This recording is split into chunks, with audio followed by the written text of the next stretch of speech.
एक जंगल में गरीब आदमी रहते थे जो बकरी चराने का काम करते थे।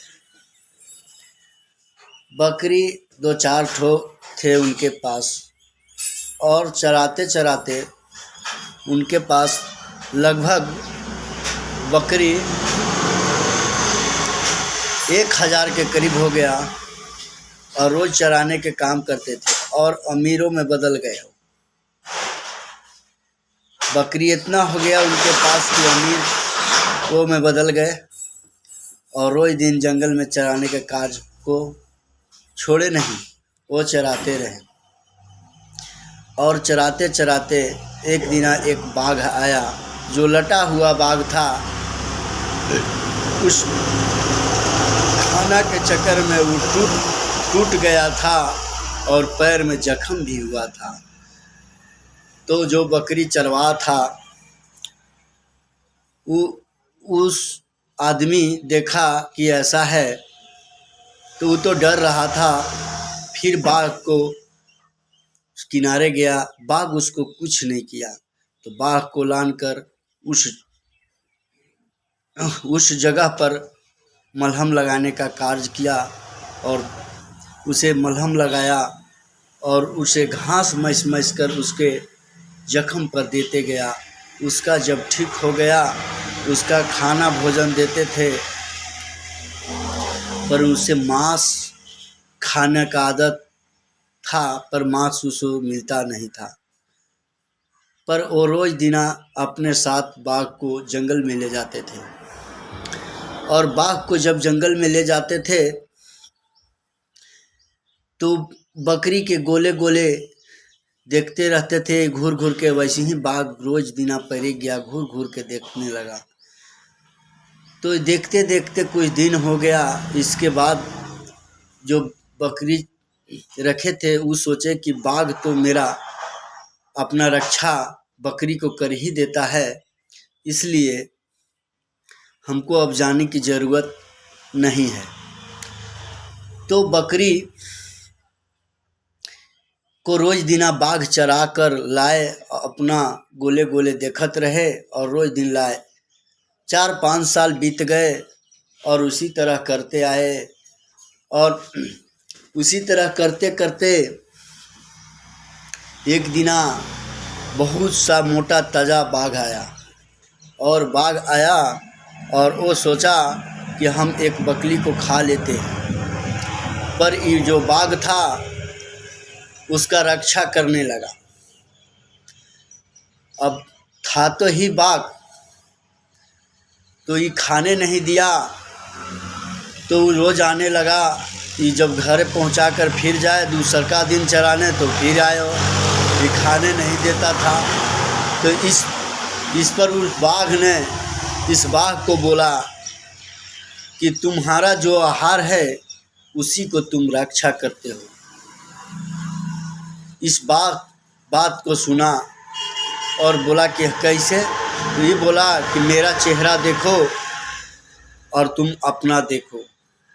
तो बोला कि हम तो आपका देख रहे हैं, पर मेरा कैसे चेहरा दिखेगा? तो बाघ बोला, आप चलिए उस नाले में, जो नाले में हम लोग पानी पीते हैं। और नाले में गए, और नाले में पानी पीने के क्रम में बाघ बोला कि उसी तरह आप अपना चेहरा देखो। पानी में चेहरा तो दिखता ही है। जब पानी में चेहरा देखा तो बाघ पूरा, इसका शरीर सूखा पड़ा हुआ था, और उस बाघ को देखा तो शेर जैसा एकदम पूरा मजबूत था। और बोला कि तुम आवाज़ लगाओ। जो बाघ हेवी था वो बोला कि तुम एक बार आवाज़ लगाओ, और हम एक बार लगाते हैं, किसका आवाज़ गूंजता है। तो उसका एक बारी आवाज़ लगाया, तो पर ये जो कमज़ोर बाघ था वो आवाज़ नहीं लगा पाया, और नहीं लगा पाया तो बोला कि तुम गंवार हो, जाओ, तुम्हारा बकरी को हम आहार नहीं बनाएंगे, पर तुम एक ऐसा काम करो इस बकरी को तुम रोज एक वो खाओ और इसके बाद हमसे मिलना। बकरी के रोज एक वो खाने लगा और जब घर लेके जाए तो देखे कि अरे बकरिया एगो कम है, रोज दिन कम होने लगा। तब एक दिन ये बकरी जंगल में लेके गया और उसको साइड में लुका कर देख रहा था। तो जब लाने लगा तो एक बकरी को खा लिया इसने। जब खा लिया तो उसने जो इसे जख्म पर घास मैस का रस चुआया करता था, उस दिन याद आ गया कि शेर को कभी, बाघ को कभी मदद किए थे जो आज हम ही पे डस रहा है। इसलिए इस जमाना और हमारे भारत राज्य में गरीबों पर अत्याचार इसी प्रकार किया जाता है। आज आप अगर उसको मदद कर रहे हैं तो कल आपको वो खा सकता है। इसीलिए उस पर सोच विचार कर अपना कार्य करना चाहिए। नहीं तो देहाती कहावत है कि जौन कुतवा के देली मार उहे कुतवा धैलक डाँड़। ये सत्य है और इसी से पता चलता है कि आज शेर के बच्चा शेर ही होता है और जंगल की राजा जंगल ही होता है। इसलिए दोस्तों, कभी भी सांप को दूध पिलाना नहीं चाहिए। इसलिए जहिया मजबूत हो गया आप ही को काटने का काम करेगा। इस पर ध्यान रखें। जय श्री राम, वंदे मातरम।